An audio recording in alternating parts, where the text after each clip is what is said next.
I'll just start with a very brief introduction. I'm Michelle Liebhardt. I work with Inflection, and Brandy Peterson is here with me also from Inflection. She'll be supporting Q&A today and making sure that if anyone has chats or things that those are addressed. So she'll be here to make sure everything goes smoothly. And then we are so happy to have Mandy Ballinger from Merced Union High School District. Both Brandy and I were fortunate enough to work with her when she was a principal at Livingston High School. And now she's moved on to the district, but we're excited to still be able to bring her here today to share with you some of the things that she learned and did that we were really impressed by when we visited her school during our previous work. So we're really excited to have everyone here today. And we're gonna kind of just jump in and start with a little bit of audience participation so we can find out who you are, and then we'll get started.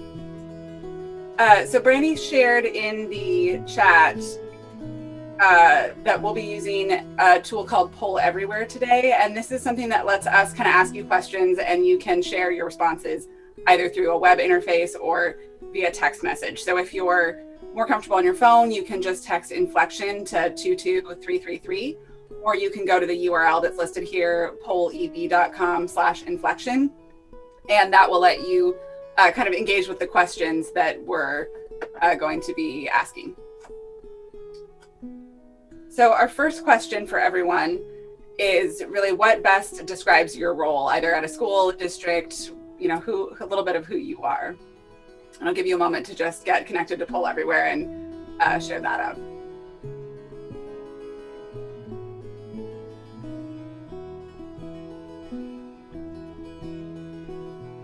Looks like a lot of principals today.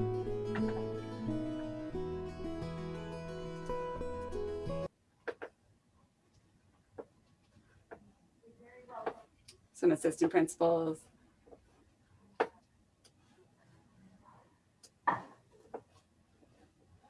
And so it's good to have an overview of kind of what people's roles are. So we're excited to see that. We're also welcome you to introduce yourselves in the chat. You'll be able to kind of see, we have that open. So if you want to, you know, share your thoughts as we're going along, let everyone else who's participating know who you are. You're welcome to, you're not required to. It's kind of your choice if you want to introduce yourself or not, but do know that that's there for you to communicate if you'd like to.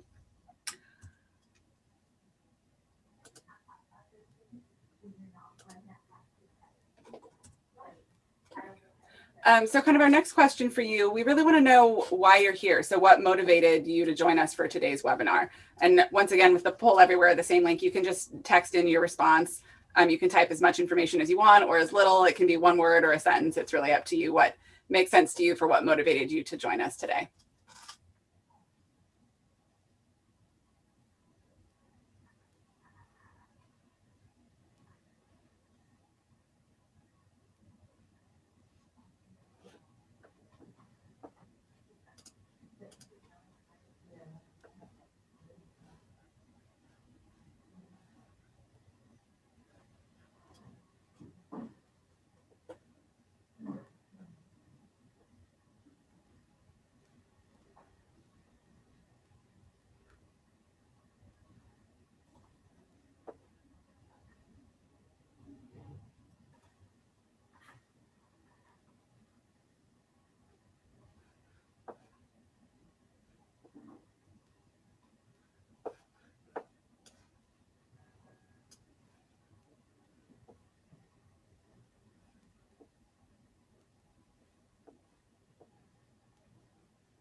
All right, those are all kind of what we really are hoping people are here for. So getting those ideas, hearing from people who have done it before, that's really what we're hoping to talk about today. So I think you're all here for the right reason.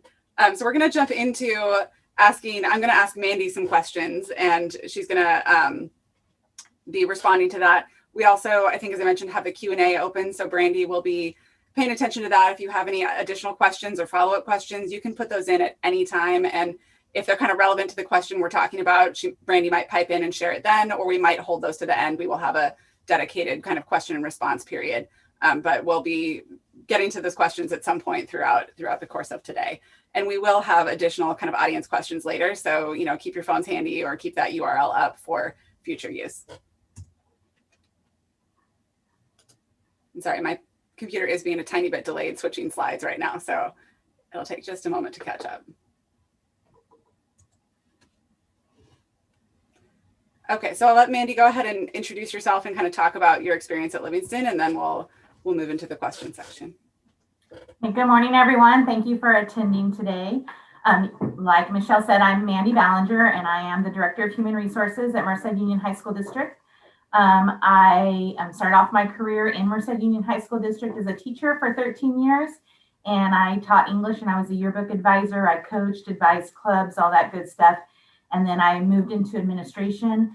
So this is my 10th year as an administrator, and I spent 5 years of that as the principal of Livingston High School.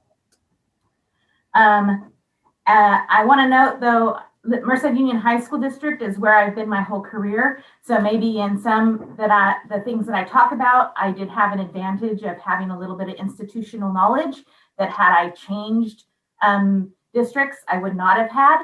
So I do want to recognize that as I went from school to school in our district, I did have that institutional knowledge to help me be successful there. I want to go to Livingston High School. Livingston, if you don't know where that is, it's in the Central Valley of California. You can see some of our demographics there. And actually, it's very common to many school districts in the Central Valley. We did last school year we qualified under the community eligibility provision. So all of our students got free lunch. So that kind of gives you an idea of the demographics that we had and we have. However, we always have been a school that has been able to kind of overcome some of that and be successful. We were recognized as a overcoming the odds school. We did get recognition from the College Board for AP Computer Science for the number of females that we had involved in that program. Our College and Career Ready indicator, we scored very well in that area because we really had an emphasis on CTE. And then also with our English language learners, we've always had great success there. So I do think that while the demographics are common with a lot of schools in the Central Valley, Livingston High School really is a special place for students to be successful. And I think that part of that goes to the vision and the mission and the values that we created there at Livingston High School. One of the things that going in that I knew and that the staff knew is a lot of the students at Livingston High School, they didn't travel outside of the area. Many of them, while we're only 2 hours away from the coast, had never been to the ocean. While we're only like an hour and a half away from Yosemite, they've never been up to the mountains to that area.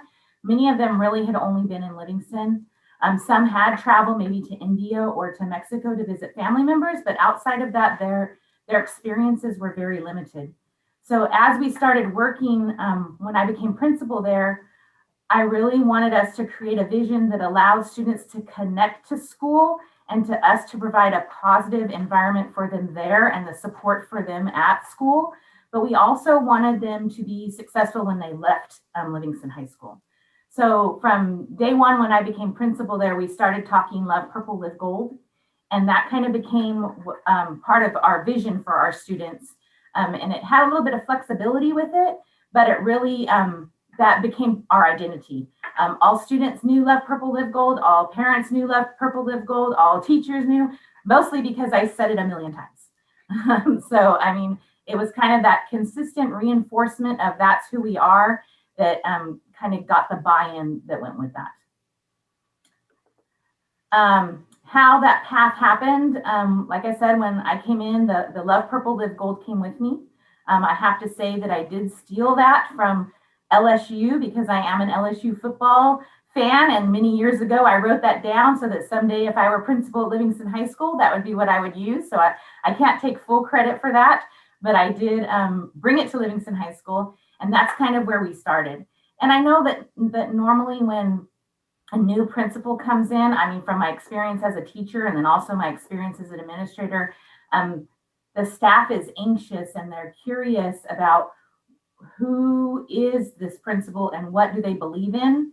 So I think that by starting right off with that idea of Love Purple, Live Gold, but leaving it open to help for my staff to help create what it meant, was very helpful as like that first impression of what's going to happen under my principalship there.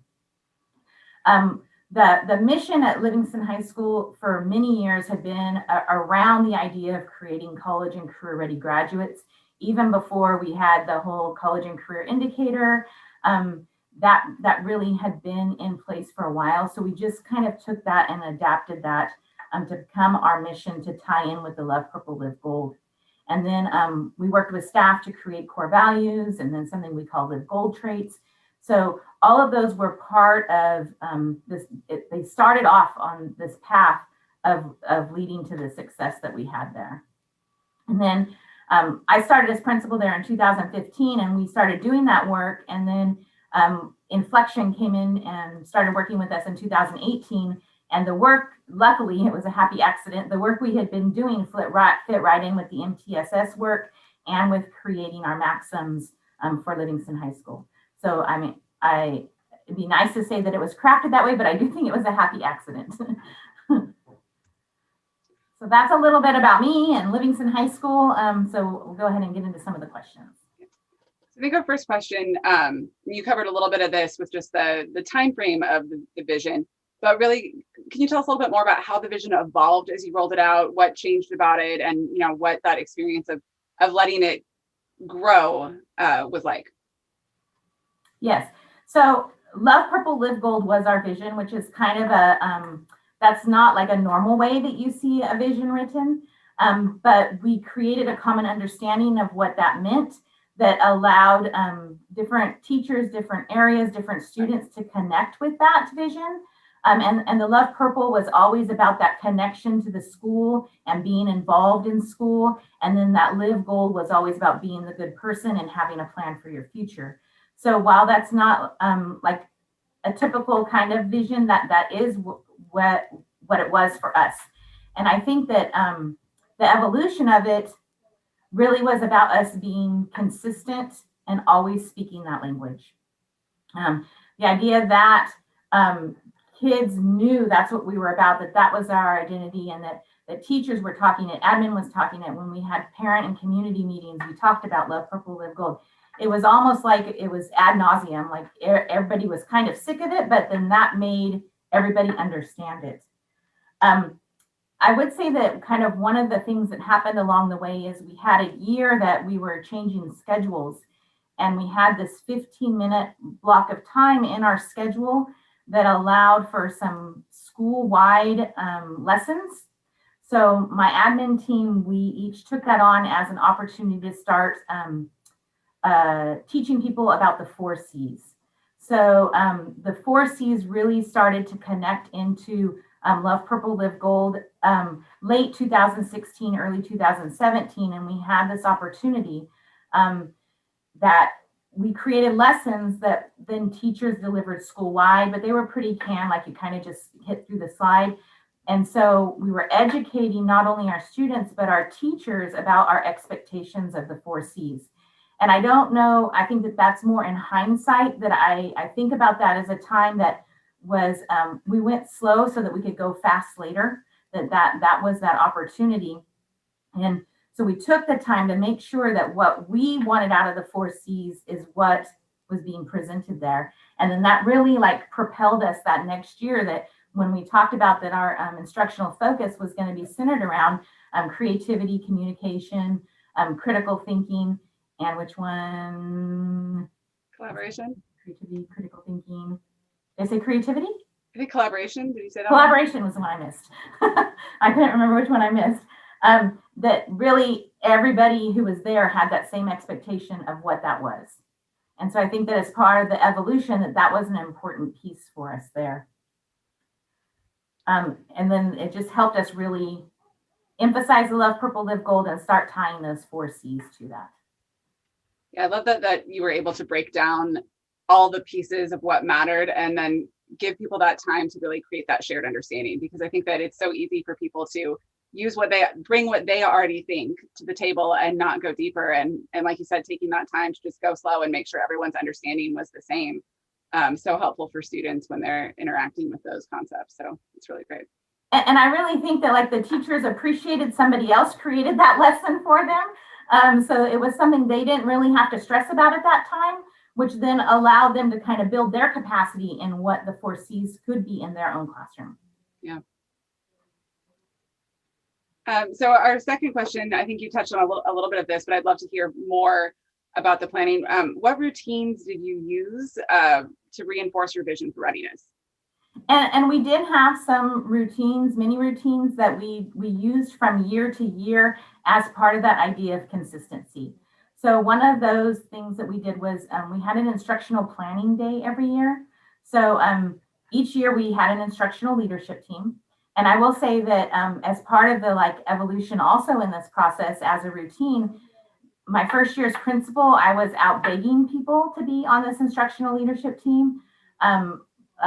Like we really need you, that kind of thing. And then by the last year when I left, we actually had interviews to be on the team, and that there were actually people who were not chosen to be on the team because we had built the capacity and also so many people who were interested in it.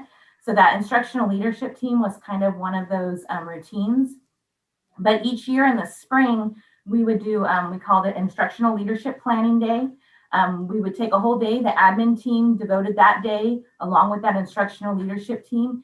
And we just kind of talked through where we were at as a school and where we wanted to go. And then out of that came our instructional focus for the next year. So then we would start front loading that focus at the end of the school year that we were going to use for the next school year. And so like the first 2 years we kind of had just did like 1 year, the instructional focus we decided was going to be questioning. So we worked on questioning the next year. Another was ways to reteach in the classroom when kids aren't getting it. So, but then that team hit on those 4Cs, that was really where we needed to go. So we actually, my last 3 years as principal there, all the instructional focus was on the 4Cs. All 3 of those years. And that instructional leadership team and that planning day was really a routine that helped reinforce that. We also used staff and student surveys. So I would do a staff survey at the end of the first semester and the end of the second semester. And there were some questions that for all 5 years that I was at Livingston High School, they were on that survey so that we could kind of measure where we were going and if we were growing, if we weren't, if those were still things that were problems or not. Each year, a few things changed based on what initiatives were going on in our district and on our site. But for the most part, it remained consistent. We also used student surveys to help identify where we were being successful and if we were having the intended outcomes that we were looking for. So a lot of those surveys asked, like, in what classroom, like we would do a survey specifically on collaboration. So in what classroom do you do the most collaboration? What does that look like?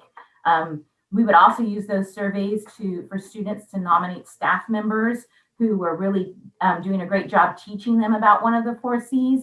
And then we would recognize those staff members based on those nominations.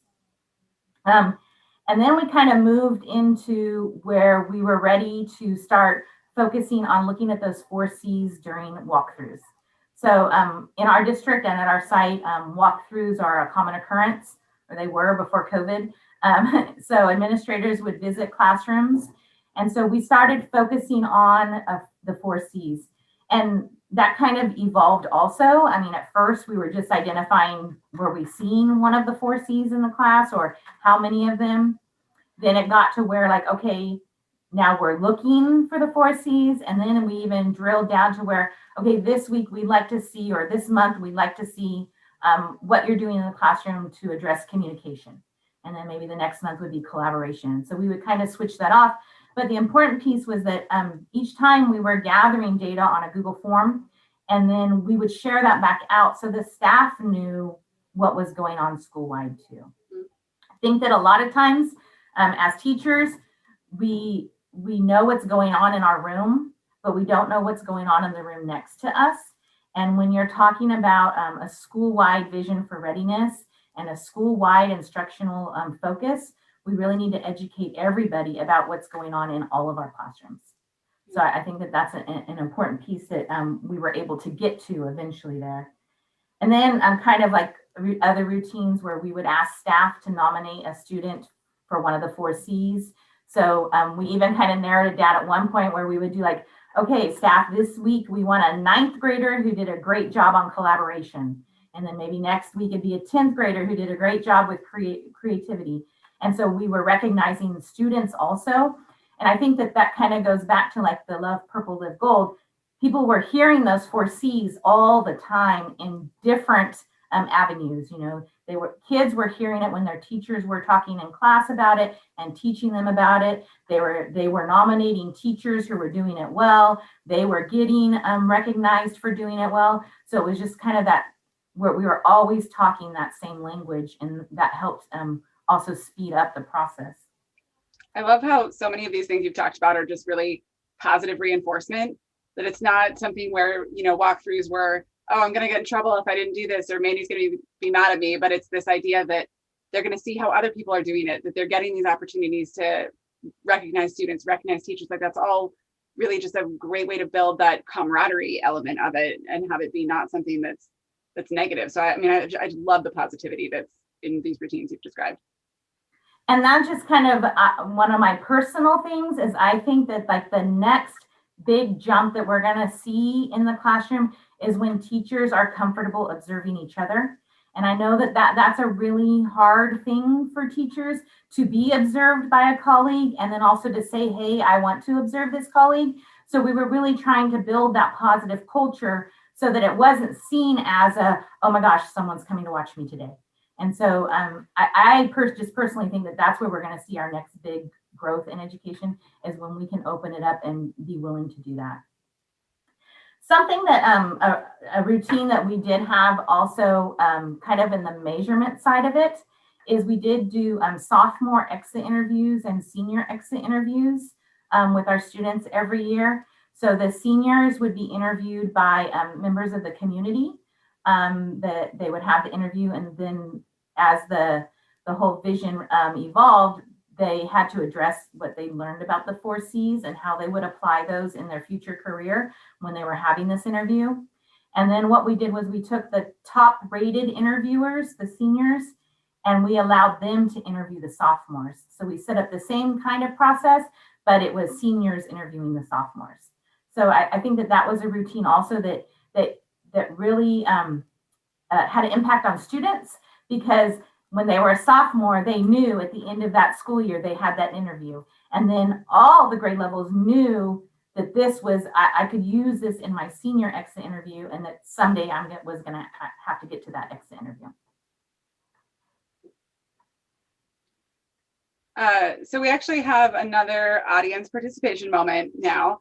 And what we'd love for you to share with us is, thinking about the schools that you're in currently or schools that you've been in the past, what routines or practices do your schools have that could be used to reinforce a vision for readiness, kind of in the way that Mandy described, or, some other ways that you've thought of. And I think we'd love to hear about things that are in place in your schools, but also if there's something that you've always wanted to put in place, but haven't gotten there yet, tell us about that too. So go ahead and use those same poll everywhere instructions to either text in or go into the web interface.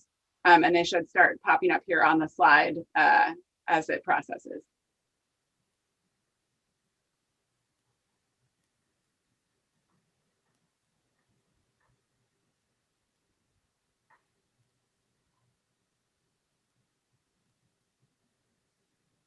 Morning announcements.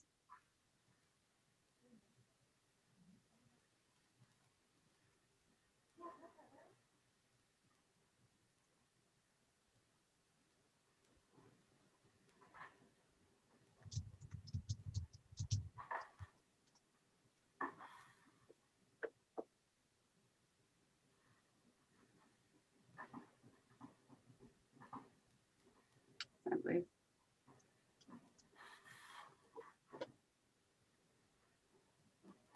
It's been a little laggy this morning, so I think it's taking its time to actually populate. So we'll have to just give it a moment, let it be patient with it, I think. Advisory.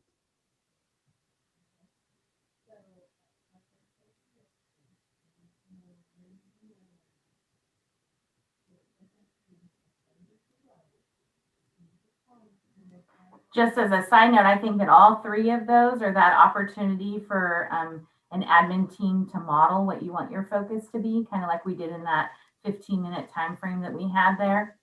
think that sometimes as an administrator, having that experience of writing a lesson again and that's being delivered is a good opportunity for us to kind of refresh our skills, but also to model for our teachers so they can see, hey, we can do this too.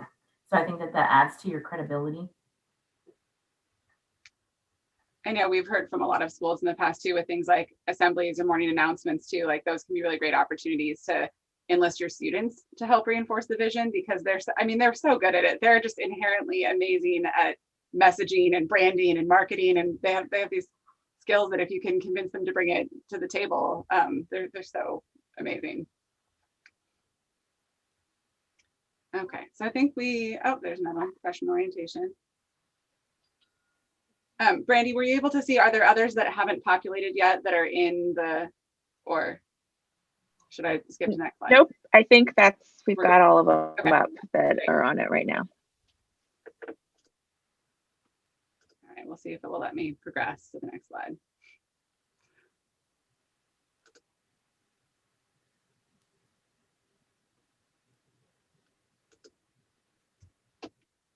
Okay, so getting to the hard parts, everything's always got a challenge. What have been the biggest challenges from your experience rolling out a vision for readiness? So, I mean, there are plenty of challenges. I think that one of the ones that I really faced was teacher turnover. So no matter what you do, you're going to lose some teachers every year for a variety of reasons, and you're going to have to replace them with new teachers. I really worked hard to keep that consistent message. So that meant catching new people up to speed. Mm-hmm. With new teachers, we could do that with a day before the school year started that was just for new teachers, and we would kind of really go in depth in that. We did it also with our whole staff every year because, I mean, summertime, you forget things, you get out of habits. So we would use our startup days before school started and always have something about our vision, mission, and our values so that it kind of reoriented staff. It also gave the new staff members an opportunity to talk with veterans about how it actually looks in our classrooms. Classified staff is a huge part of your vision also. And so sometimes that was more difficult to get people caught up on because you're losing classified staff throughout the school year and having to replace them. And so it's always that remembering the onboarding piece of teaching them about Love Purple, Live Gold, and then your mission and your values. But I think probably one that's pretty common is just the parent and community engagement piece. I felt like we had a robust parent and community engagement program at Livingston High School, but by robust, I mean they're high school kids. When we would get 35 parents at something, we were excited because they're high school kids. So that was a big challenge to educate our parents and our community about what we were doing. And that it became almost, I would kind of compare it to a public relations campaign where if we couldn't get them to the school, then we needed to get out to them what we were doing. And that was, we tried multiple things. One of the payoffs that we did see was a survey that we did with Inflection. And one of the questions was it asked if you had to identify a spirit animal that described the school. And so ours was a wabadoli. So it was a wolf, which was our mascot, a dog, a lion, and some kind of bird. But what I thought was the success in that piece was that when people identified the traits for why they chose that animal, they were very consistent. So even though a wolf and a lion are two different animals, the traits that the parents described were similar. So that kind of helped me stay on that course of kind of doing the PR work and getting that out. But still, we were not near where I would have wanted us to be when I left Livingston. So I know that if any of you are at a high school that you're facing that challenge too. But I do think that consistency, we were almost relentless about Love Purple, Live Gold and the 4 C's. And that's a challenge in itself to always keep people on message and stay on it yourself, that's where you want to go and that's where you want to be. I mean, I guess that would be a challenge itself too. Yeah, I think we hear so much from people that, like, even if you're trying your hardest to stay on that message, there's all those other things that come from outside your messaging that can throw it off. So it's not just sticking to it yourself, but also managing those other messages that come in and trying to streamline it together. So it's really impressive to And I think that, I mean, when we worked with Inflection and we developed our maxims, that's kind of my last semester there was kind of when we were starting to get the maxims as part of our message. And so I think that we were very lucky that what the work we had done aligned with the MTSS work and those maxims. So it felt like that was just kind of going to be the next step, and that our staff was kind of used to that messaging, and that they'll be able to get those added in pretty easily, I think. So another question for the audience. We're curious, from all of your experiences, if you could just in one single word respond via the text or the web interface, what would be your biggest concern about rolling out a vision for readiness school-wide? So kind of your biggest fear, or just one word that describes what you would be worried about. And you can do it as many times as you want. So you can put in one word and then put in another word. It will accept multiple responses.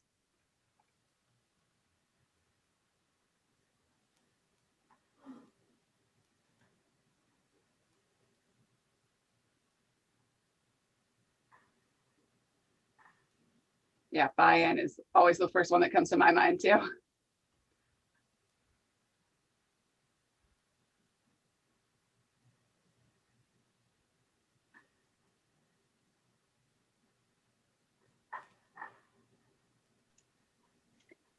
Someone in Q&A said commitment as well.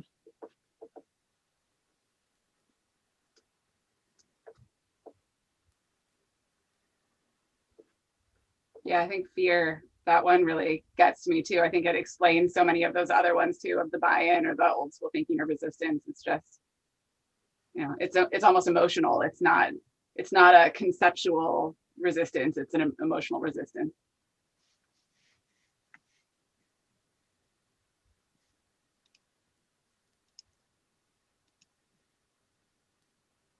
Clarity, that's a really good one.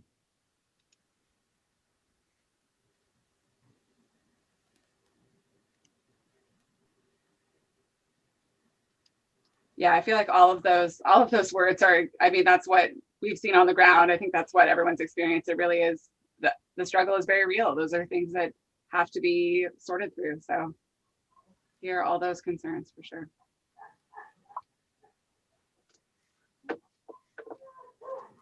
I think that those definitely all crossed my mind over the 5 years as principal, but I also try to always keep in mind like my circle of control and which of those issues I could tackle and control. I also, before I started my principalship, I read a Todd Whitaker book, and it talked about how the principal really controls the weather of the school, and that if you're having a bad day and someone asks how you are and you go on about your bad day, then all of a sudden that kind of dominoes out and other people start having a bad day. So I think that optimism and that positivity about that, if your vision is something you believe in, then it's about the optimism that can change our students' lives. And so I think that that's an important piece to remember when you start with like, okay, is my staff going to buy in? Is so-and-so buying in? This person's putting up the resistance, that your outlook on what's happening is a very important and real piece of how it comes out on your campus. And no way do I want to say I didn't have resistors. I didn't have people who were scared. I definitely had all of those things, but sometimes we have to push through, even though those things exist, and then we have to try to go convert those people who are against it or who have the fear, and sometimes with especially the fear piece, you can help people get over that. Mandy, do you by chance remember the name of the book? I could put a link in if you do. I think it's maybe it's a number. I think it's maybe 18 things great principals do. I see it. Okay, I'll put a link for it into the chat. So another question for you. We'd love to hear about some of the innovative or exciting ways that teachers or any other staff kind of jumped on board with the vision as you were rolling it out and doing this work. Yeah, I think that I had a really outstanding staff at Livingston High School, and I had a lot of teachers who were excited about our vision and our mission, and that they were excited about kids. I mean, I think that that's like the foundational piece is people wanted kids to be successful. So I had one innovative way that a teacher got on board with the 4Cs is that he was a chemistry teacher. He liked to use memes and graphics just to kind of connect to the lesson with connect kids to the lesson. And he started putting on the bottom of his slides the 4Cs, and they had a little checkbox, and he would make those explicit connections between his lesson and then one of the 4Cs, or all four of the 4Cs. Sometimes it was all four of them. But he started just really explicitly laying that out for students. So they knew that when they were doing a pair share on whatever, it was collaboration. Or when they were doing a share out activity, that was on communication. And so that explicit connection, I thought, was a very innovative thing and exciting. I also had another science teacher that she would have the 4Cs up on just her whiteboard. And then at the beginning of the lesson, when she would introduce it in her objective, she would ask the students, she would share the objective, and then she would ask the students, which of the 4Cs do you think that we're going to connect to today? And so then that was involving the students in that. And so they were able to make that connection at the beginning of the lesson.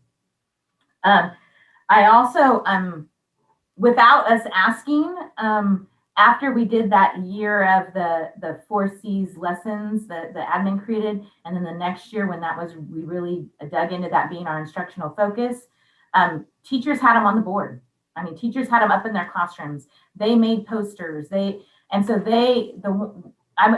say at least 75% of the staff did that on their own. Oh, wow. We also had classified staff. We encourage our classified staff anytime that we were nominating students for something. Every year we did a Love Purple Live Gold Award. We always, we recognize the 4Cs. We included classified staff in that also. So whether it was our SBO secretary who was working with students, on a project for activities, or somebody's office helper, TA, we encouraged everybody to nominate for those awards.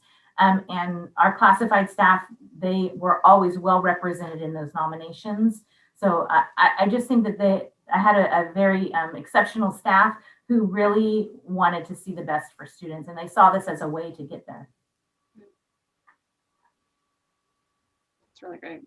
I mean, I love that focus too on like the relationships between the teachers, that it's not just teachers are, interacting and classified staff are interacting, like there's relationships all across the school, and we should be celebrating that and making that something we reinforce. So cool. Okay, so we have a few minutes now for questions. So Brandy's going to kind of take the lead on facilitating questions, and you can use the Q&A feature in the Zoom webinar to write any questions that you have for Mandy. And then Brandy will kind of read them out and give Mandy a chance to respond. So type away.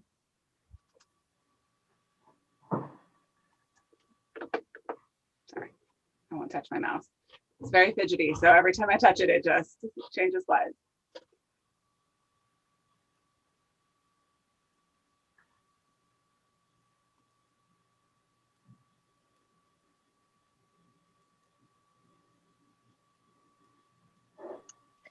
We don't have any questions yet, but I have a question.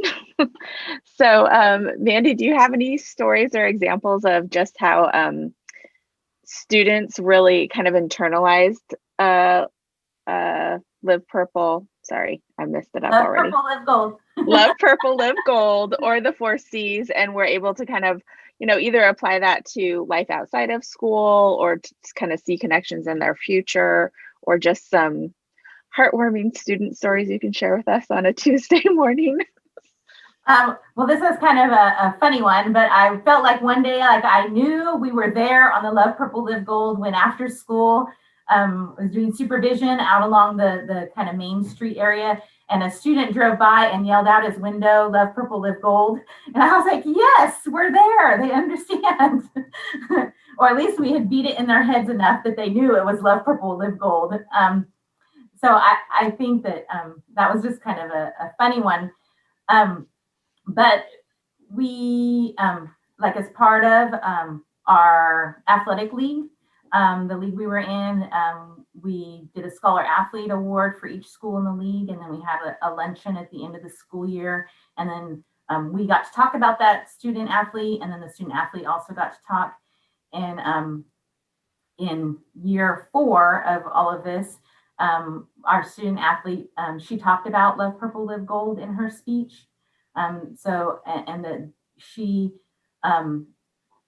made an effort to strive to love purple, live gold. And so the fact that she had internalized that and that she saw it as something to strive for, I thought was also a really great thing for us. Very cool. All right, we have the relevance piece of that too, that, you know, we in our work are always talking to schools about how school can be relevant for students and how they can see that connection to what they're learning. And if someone can actually say, your vision for me is my vision for me, that's really, really nice. So one question we have is, how do you keep folks relentlessly focused amid pandemic distractions? And I know you were there through part of the pandemic at least. So. Yeah, so I was on the school site in the spring still, which was a very difficult time for everybody. And then leading up to, no real graduation as we knew it, no real senior activities as we knew it. What we tried to do at Livingston High School was we tried to create events that kept people safe and followed the guidelines. And each one of those events still centered around that idea of love purple, live gold. So when we did a scholarship, we normally would have a scholarship night where in the gym, people would come, we'd give out scholarships. So we had a drive-in theater style event where people sat in their cars and then we set up a stage. But of course, it was still all themed with love purple, live gold. We had like for kids to pick up their cap and gowns or variety of things at the end of the year. We had a drive-through event where teachers set up stations and it was still themed love purple, live gold. So I think it was still just any opportunity we had to still theme things that way.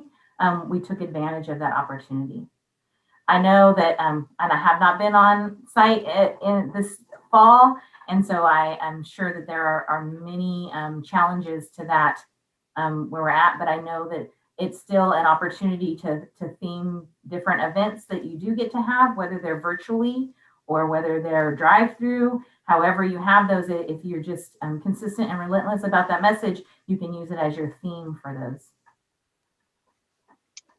Great. Yeah, I would imagine that, you were saying that teachers had the 4 C's up on whiteboards and, that connection too. And, you can, I guess, do that virtually probably in some ways on Zoom. Yeah. I'm not sure if we don't know for sure what people are doing this fall at Livingston, but I would guess because it became such a routine and habit that I wouldn't be surprised if a lot of your teachers are finding ways to incorporate it into virtual.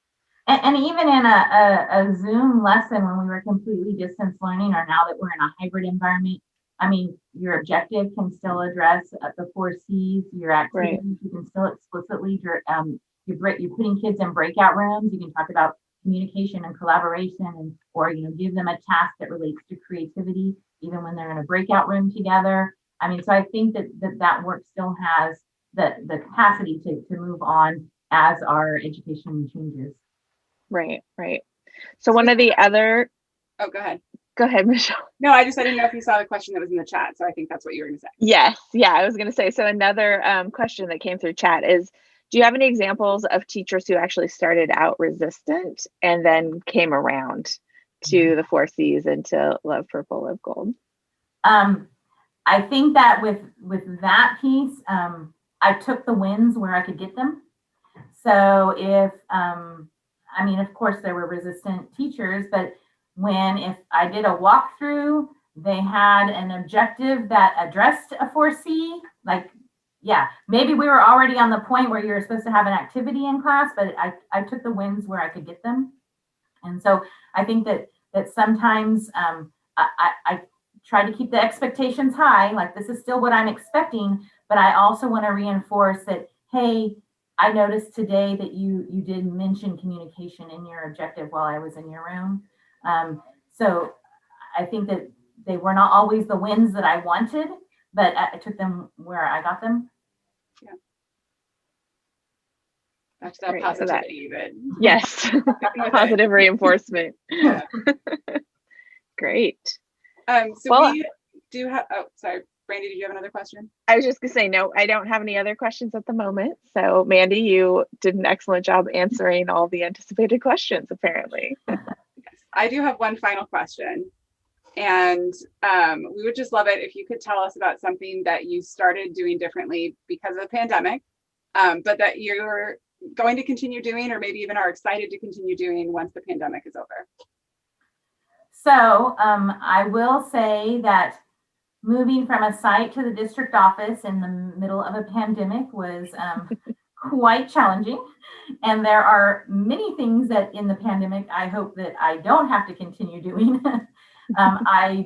Personally, I really miss eating out. I really miss traveling. I really miss those things. But I think that probably something here is on the personal side. We live next door to my parents, and sometimes you take that for granted. And before would go, a couple weeks, like you'd see their car home, they know, they were okay.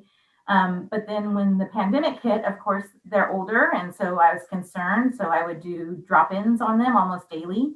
And I found that I'm still continuing to do those, and they've become part of my routine. So I'm hoping that when the pandemic is over, that has just become kind of part of my afternoon check-in when I get home from work, late afternoon, early evening, wash your hands, change, walk over, check on mom and dad, and have a little conversation. I never stay longer than 15 minutes, and I try to stay 6 feet apart. But I hope that that's a routine that I will continue after the pandemic. That's really nice. That's a great one. Connections are so important, and yeah, we've learned the value of that, I think, in a new way, for sure. Thank you so much for being here with us today, Mandy. We really appreciate you sharing all your experiences. And I think just, I'll reinforce for everyone who's here, like, Mandy is just amazing, been amazing to work with the whole time. Like, we showed up to her school and we were like, oh, we're going to just learn from you now. So we just really just enjoyed working with her for the years that we've been working together. And we're glad to be able to have you with us today. We do have another coaching clinic coming up. Not until February. We're going to get through the holiday busyness and let everyone get kind of back on track. But February 9th, we will be having another coaching clinic and really talking about student ownership of learning in the classroom. So we encourage you to go register for that. We'll be sending out an email. It will be on the same Eventbrite page that this one was. So you can register now if you want those reminders to come to you, but we'll be sending out reminders as well. And I think we can, unless anyone has any other questions, we'll let you all go a few minutes early, and you can take that extra coffee break or whatever you need to make your day a little better. Thank you, everyone, for attending.